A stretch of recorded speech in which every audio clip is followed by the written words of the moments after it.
আসসালামু আলাইকুম সবাইকে। প্রথমেই বলে নিই যে আসলে আমার গলায় ইনফেকশন হয়েছে, সো আমি হয়তো অত ক্লিয়ারলি কথা বলতে পারছি না। সো আজকে বেসিক্যালি আপনাদের সাথে কথা বলার কারণটা আপনারা স্ট্যাটাস দেখে বুঝতেই পারছেন যে এই লাস্ট 2-3 দিনে যা যা হচ্ছে, যা যা লেখা হয়েছে বিভিন্ন মিডিয়াতে, আর আসলে যা ঘটছে ইট ইজ কমপ্লিটলি ডিফারেন্ট। আমি যে জিনিসটা ঘটছে পুরো জিনিসটাই আমি আপনাদেরকে স্টেপ বাই স্টেপ জানাই, কারণ আমার কাছে মনে হয় যে এই জিনিসটা আমার ফ্যান প্লাস যারা ক্রিকেট লাভার বাংলাদেশে তাদের এটা জানা উচিত।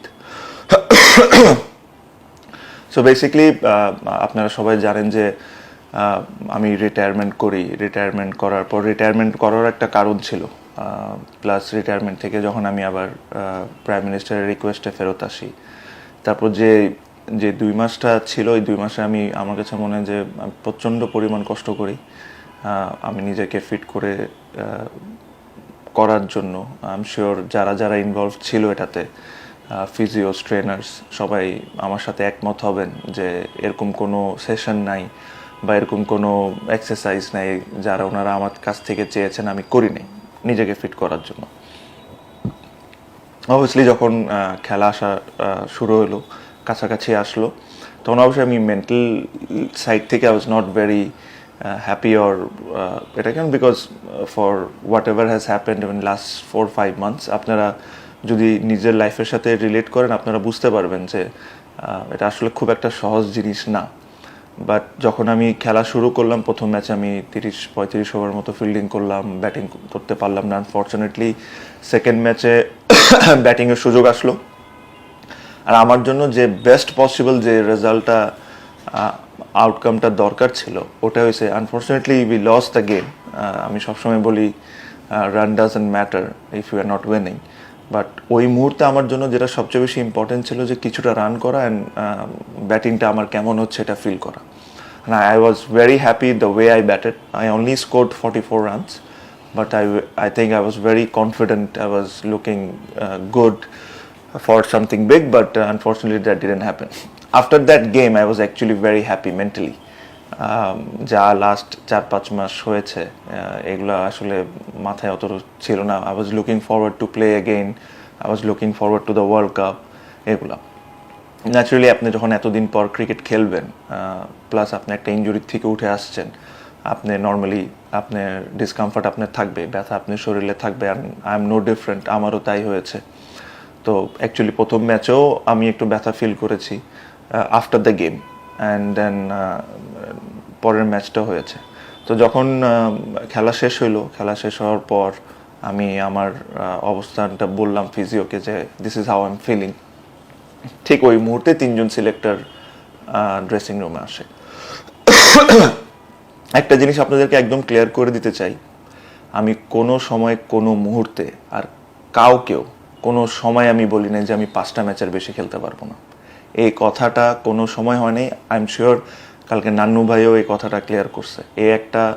একটা মিথ্যা কথা, ভুল কথা। আমি জানি না এই কথাটা কেমনে মিডিয়াকে ফিট করা হয়েছে বা কে করছে, বাট এই জিনিসটা ইজ অ্যাবসোলুটলি ফলস। সো যে জিনিসটা আমি সিলেক্টরদেরকে বলেছিলাম যে দেখেন আমার বডিটা এরকমই থাকবে, এখন যে অবস্থায় আছে আমার একটু ব্যথা থাকবে, এই থাকবে। তো আপনারা যখন টিমটা সিলেক্ট করবেন এই জিনিসটা মাথায় রেখে টিমটা সিলেক্ট করেন। এটারও একটা রিজন আছে, কারণ আপনারা যদি কিছুদিন আগের কথা চিন্তা করেন, আমি যখন ক্যাপ্টেন ছিলাম, আমি যেই ম্যাচ খেলার পর রিটায়ার করি, ওখানে আমার ইনজুরি নিয়ে একটা কনসার্ন ছিল, যেখানে আমি ফিজিও কোচ আর আমি বসে যখন কথা বলেছিলাম, তখন আমি ওখানে 3জন এগ্রিও করেছিল যে I should play the first game. And then আপনারা জানেন যে কেমন ধরনের কথা মিডিয়াতে বলা হয়েছে, যদি ফিট না থাকে তাহলে খেলা উচিত না।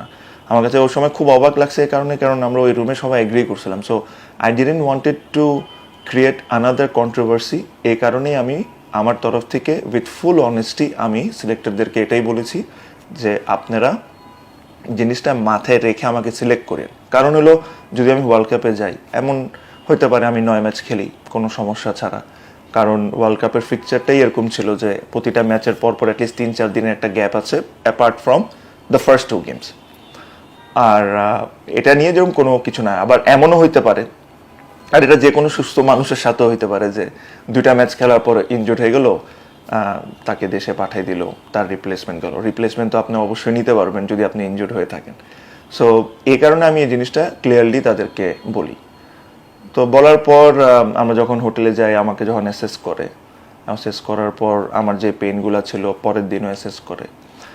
সবচেয়ে ইম্পর্টেন্ট যে ইনসিডেন্টটা বা কথাটা, যে ফিজিওর রিপোর্টে কী ছিল। আমি কালকে দেখেছি যে অনেকে বলতেছে ফিজিও রিপোর্ট যে এক্স্যাক্টলি যে কথাটা ছিল আমি আপনাদের সাথে শেয়ার করি। আর কেউ যদি আমাকে এই জিনিসটার জন্য চ্যালেঞ্জ করতে চায়, দে আর মোস্ট ওয়েলকাম। আমার সাথে যে কোনো পাবলিক ফোরামে বসেন আর আমাকে বলেন যে আমি ভুল বলেছি। ফিজিও রিপোর্টটা যেটা ছিল, ফিজিও রিপোর্টে আমার কন্ডিশনটা বলা হয়েছিল যে প্রথম ম্যাচের পর এমন পেন হয়েছিল, সেকেন্ড ম্যাচের পর এমন পেন হয়েছে, আর এই আজকের দিনে হিসাবে he is available for selection for the 26th game. But medical department মনে করে যে যদি আমি রেস্ট নিই 26th-এ, বিকজ 27th আমাদের ট্রাভেলিং ছিল, 28th-এ আমাদের একটা প্র্যাকটিস গেম, তারপর আবার 1-2 তারিখে আরেকটা প্র্যাকটিস গেম। আমি যদি এখন রেস্ট নিই, প্লাস আমি যদি সেকেন্ড প্র্যাকটিস গেমটা খেলি before the first game, I will have enough time. আমার এই সময় আমার 2 সপ্তাহ রিহ্যাব হয়ে যাবে, আর ওভারঅল 10 সপ্তাহ রিহ্যাব হয়ে যাবে। So I will be in a much better position to play the first game. So this was exactly on the report. কোনো জায়গায় কোনো সময় বলা হয় না 5 ম্যাচ 2 ম্যাচ এই ইনজুরি খেলতে পারবো না বা এইসব কোনো কিছু। হ্যাঁ, আমার বডিতে পেন ছিল, আমি অস্বীকার করছি না, যেটা আমি আশা করি প্রেস কনফারেন্সেও বলেছি। আর বেসিক্যালি এই জিনিসটা হয়েছে। তারপরে যে ইনসিডেন্টটা হয়, মানে আমার কাছে যে জিনিসটা মনে হয় যে মিডিয়াতে যে জিনিসটা আসতেছে ইনজুরি অথবা 5 ম্যাচ সেই, আমার কাছে মনে হয় না যে আমি ওয়ার্ল্ড কাপে না যাওয়ার পিছনে এটার কোনো বড় অবদান ছিল। বিকজ আমি যেহেতু ইনজুর্ড হই নাই এখনও, ব্যথা থাকতে পারে, বাট আমি তো ইনজুর্ড হই নাই এখনও।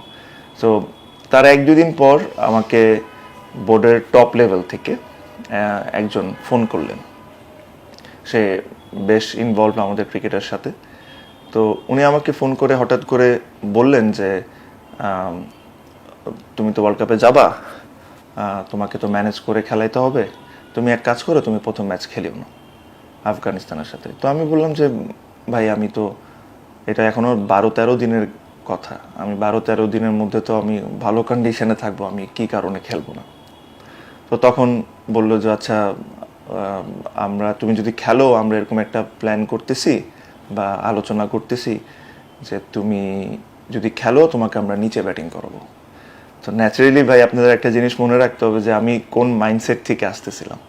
হঠাৎ করে একটা ভালো ইনিংস খেলেছি, আমি হ্যাপি ছিলাম, হঠাৎ করে আবার এইসব ধরনের কথা আমার পক্ষে নেওয়া আসলে সম্ভব না। আমি 17 বছর ধরে এক পজিশনে ব্যাটিং করেছি, আমি জীবনে কোনো দিন 3-4-এ ব্যাটিংই করিনি। আমি যদি এরকম হতো যে ধরেন আমি 3-এ ব্যাটিং করি, 4-এ ব্যাটিং করি, তারপরে যদি উপরে নিচে করা হয়, that can be adjustable, but I have no experience of batting at 3rd and 4th and 5th. So naturally আমি কথাটা কোনোভাবেই ভালোভাবে নিই। আমি উত্তেজিত হয়ে গেছিলাম, because I didn't like the thing. আমার কাছে মনে হচ্ছে যে আমাকে জোর করে করে অনেক জায়গায় বাধা দেওয়া হচ্ছে, ইচ্ছা করে করে। এবার এটা ঠিক হলো, এখন এটা আচ্ছা, এখন আরেকটা নতুন জিনিস বলি। This is what I felt. So তখন আমি বললাম যে দেখেন, আপনারা একটা কাজ করেন, আপনাদের যদি এরকম চিন্তাধারা থাকে তাহলে আপনারা পাঠায়েন না। আমি এই নোংরামির মধ্যে থাকতে চাই না, যে প্রতিদিন একটা নতুন জিনিস আপনি আমাকে ফেস করাবেন, আমি জিনিসগুলো থাকতে চাই না। তারপরে ওই ইন্ডিভিজুয়ালের সাথে আমার ফোনে অনেক কথাবার্তা হয়, যেটা আমার কাছে মনে হয় না যে এই প্ল্যাটফর্মে আমার বলা উচিত। এটা আমার আর ওনার মধ্যেই থাক। সো তারপরে আমি এই জিনিসটাই খুব স্ট্রংলি বলছি যে এরকম যদি হয়, এই নোংরামের মধ্যে আমি থাকতে চাই না, আপনারা দরকার আমাকে সিলেক্ট করিয়েন না, এইসব আমি মানতে পারবো না। সো ওভারঅল আমার কাছে যে জিনিসটা আমি ব্যক্তিগতভাবে যে জিনিসটা ফিল করছি, যে মিডিয়াকে আই ডোন্ট নো আমি এটা ঠিক বলছি কি বলছি না, যে নিউজগুলো ফিড করা, কারণ এখানে আমাদের অনেকেরই অভ্যাস আছে যে একটা বড় জিনিসকে ঢাকার জন্য আরেকটা জিনিস ফিট করে দেওয়া, যে সে 5 ম্যাচ খেলবে, তাকে কেমনে সিলেক্ট করব। As I said it was all false, এরকম কোনো ধরনের কোনো কথা হয় নাই। আই এম শিওর ওই দিন 3 সিলেক্টর ছিল, সাথে আমার ফিজিও ছিল, ট্রেনার ছিল, সবাই ছিল। আমি ওখানে কী বলেছি আমি আপনাদের সাথেও ক্লিয়ার করেছি। বাট ওভারঅল আমার কাছে মনে হয় যে if you really want me then you should make me mentally free and happy, because I am coming out of a very bad 3-4 months. আমার জন্য খুব কঠিন ছিল 3-4 মাস। তো এসে এক একটা জিনিস, নতুন নতুন জিনিস বলা ঠিক না। হয়তো বা আমি সাথে এটাও বলি, হয়তোবা জিনিসটাকে, এই কথাটাকে যদি আমাকে ডিফারেন্টলি প্রেজেন্ট করা হয়তো, মেবি আমি জিনিসটা অন্যভাবে রিয়াক্ট করতাম, মেবি আমি জিনিসটাকে মেনে নিতাম হয়তোবা। বাট হঠাৎ করে সাডেনলি কোনো কারণ ছাড়া ফোন করে আপনাকে যদি বলে যে আপনি খেলিয়েন না, বা বলে যে আচ্ছা যদি খেলেনও, আমাদের এরকম আলোচনা হচ্ছে যে আপনাকে নিচে ব্যাটিং করাবে, I am not too sure যে এরা কতটুকু ফেয়ার।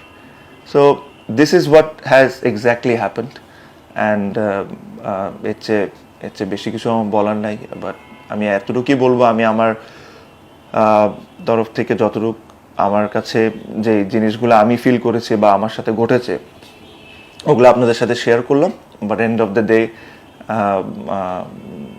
আমি এটাই উইশ করবো, whoever the 15 has gone to the World Cup, I wish them all the very very best, and I hope যে তারা যতটুকু সম্ভব বাংলাদেশের জন্য সাকসেসটা নিয়ে আসবে। আর সাথে আরও অনেক কিছু ঘটেছে, আই এম শিওর আপনারা দেখছেন।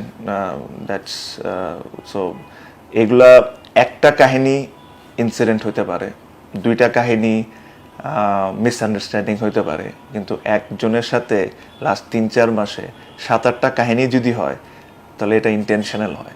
This is what I felt. So এর চেয়ে বেশি আর আমার কোনো কিছু বলার নেই। আপনারা ভালো থাকবেন, আমার জন্য দোয়া করবেন, আর একটাই রিকোয়েস্ট করবো সবাইকে, আমাকে মনে রাখেন, মানে ভুলে যান না সবাই। ভালো থাকেন সবাই, থ্যাংক ইউ।